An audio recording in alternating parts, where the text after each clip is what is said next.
E aí, hoje a gente vai mergulhar nas ideias fascinantes e surpreendentemente atuais de Tomás de Aquino sobre a alma. Vamos usar o método dele mesmo, de pergunta e resposta, para tentar entender o que, na visão dele, nos faz humanos. Bora lá então. Para organizar a nossa investigação, vamos seguir 4 perguntas fundamentais que o próprio Aquino se fez. Esse é o nosso mapa. Para começar, vão direto ao ponto, né? Afinal, do que a gente está falando quando usa a palavra alma? Olha, a ideia que muita gente tinha na antiguidade, como Platão, por exemplo, era de que o corpo seria tipo uma prisão para a alma, algo meio acidental. Mas será que Tomás de Aquino comprava essa ideia? A resposta do Aquino foi, assim, revolucionária. Para ele, a alma é a forma do corpo. Mas calma, forma aqui não é só o formato físico. Pensa mais como se fosse o sistema operacional de um computador. A alma não está dentro do corpo. Ela é o que faz o corpo ser um corpo humano vivo, funcional, e não só um amontoado de células. Isso vira a lógica de Platão de cabeça para baixo. O corpo deixa de ser uma prisão a ser superada. Muito pelo contrário, ele se torna essencial. É só através da união com o corpo que a alma humana consegue, sabe, se realizar por completo, atingir a perfeição da sua natureza. Ok, vamos para a próxima questão. Se a alma tem tantas funções diferentes, ela faz a gente crescer, sentir, pensar. Será que isso significa que temos várias almas dentro de nós, uma para cada coisa?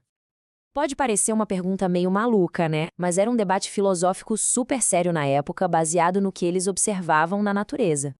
É que a filosofia da época dividia as funções da vida em 3 grandes níveis: o nível vegetativo, das plantas, o sensitivo, dos animais, e o racional, dos humanos. A grande dúvida era: como é que essas 3 coisas funcionam dentro de uma pessoa só? E aí vem a resposta do Aquino, que é genial na sua unidade. Ele diz que não são 3 almas. É uma alma só, que tem o poder de fazer tudo isso ao mesmo tempo. Pensa na alma humana como um sistema operacional completíssimo. A versão mais avançada não apaga as funções básicas, elas as incorpora e aperfeiçoa. Nossa alma racional já vem com o pacote da alma sensitiva e da vegetativa, elevando tudo a um novo nível. É um sistema totalmente unificado. Beleza. Entendemos que temos uma única alma racional. A próxima pergunta lógica é: como funciona essa parte do racional? Como é que a nossa mente pega um monte de informação sensorial, meio bagunçada, e transforma numa ideia clara, universal? Esse é o grande quebra-cabeça do conhecimento. A gente vê esta árvore específica, com as folhas dela, a casca, a altura, mas como chegamos ao conceito abstrato de árvore em si? Tomás de Aquino tinha uma explicação bem detalhada para isso. Ele dizia que o nosso intelecto tem 2 partes que trabalham juntas. Uma é o intelecto possível, que é como uma lousa em branco, com o potencial de conhecer.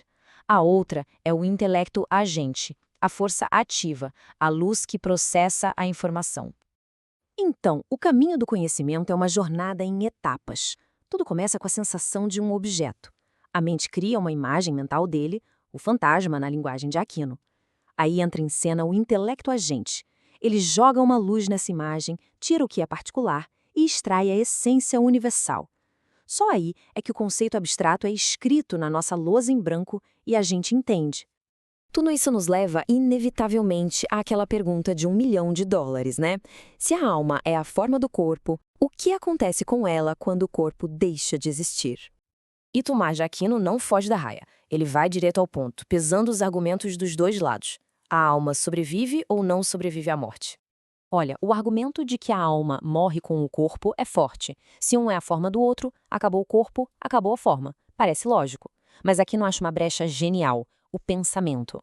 Entender um conceito não é uma ação física. E se a alma pode fazer algo que não é físico por conta própria, ela não depende totalmente do corpo para existir. Logo, ela pode continuar.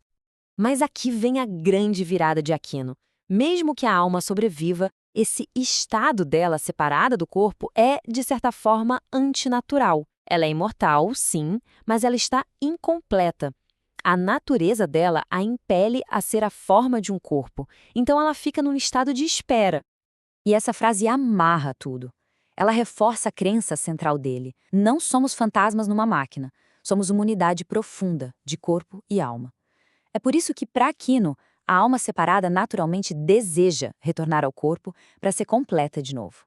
No fim das contas, ao insistir nessa unidade e detalhar o processo de conhecimento, a filosofia de Aquino criou uma ponte entre o mundo físico, que hoje a gente estuda na neurociência, e o mundo abstrato da mente. Uma ponte construída séculos antes desses campos existirem como a gente conhece. E hoje, enquanto tentamos criar mentes a partir de códigos, as questões que Aquino levantou são mais relevantes do que nunca. Elas nos provocam a pensar que, talvez, o verdadeiro entendimento seja muito mais do que só processar informação. E nos deixam com a pergunta no ar: qual poderia ser então a forma da máquina?